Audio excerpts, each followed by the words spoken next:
What's up, y'all? Jared here from Local Sounds, and I am so excited about Rise 2020. I want to say thank you to Grace Point Church and the Acts 2 Campus Network for putting this whole thing together. I think it's insanely important what's happening here. We're crazy passionate about this, and I'll tell you why. Like, our church here in Nashville is over 90% 20-something-year-olds. So when I found out about Rise 2020 and Acts 2 popping up on college campuses all over America and even outside of America, really making an impact in a demographic that we are just crazy passionate about, I was like obsessed immediately. I'm like, what is this? How can we be involved? So thank you for letting me share something with you. I just have two really simple thoughts that come out of Ephesians 1.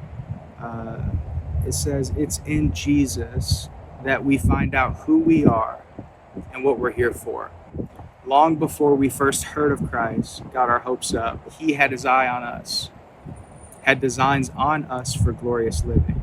Part of the overall purpose he's working out in everything and everyone. So my first point is really simple. It's in Jesus that we find out who we are and why we're alive.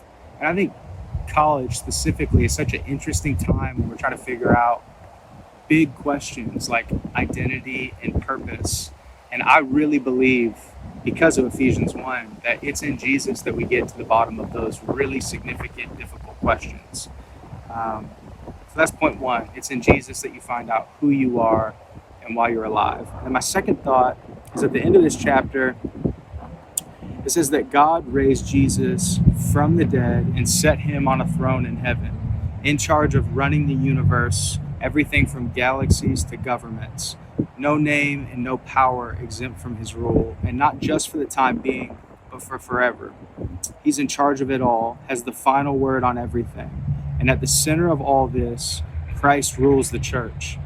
The church you see is not peripheral to the world. The world is peripheral to the church. The church is Christ's body in which he speaks and acts and by which he fills everything with his presence. And my second thought is really simple.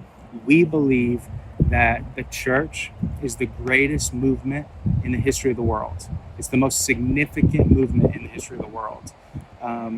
It makes the American Revolution look like a hobby.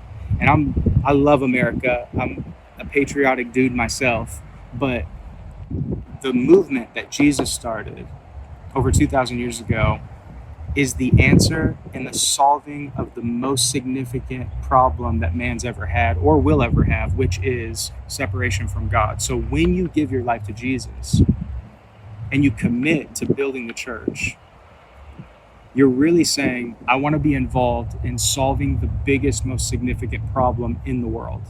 And so I really believe that the opportunity to follow Jesus is the greatest opportunity anybody will ever have. And so at a time in your life where you're, facing some really big decisions of, who am I and what should I do and what should I give my life to that really matters, I think Jesus is the answer to all that. And being involved in building the church is the answer to all that. I'm convinced that as young people, and I'm 28, so I'm going to call myself a young person too, but as young people, what we really want is a worthy mountain to climb. Like, we want to be a part of something that really, really matters.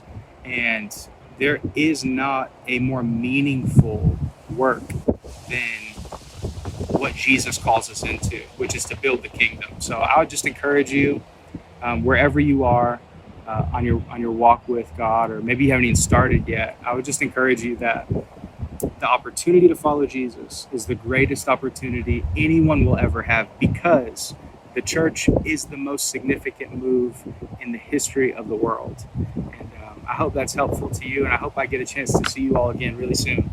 Thanks, y'all.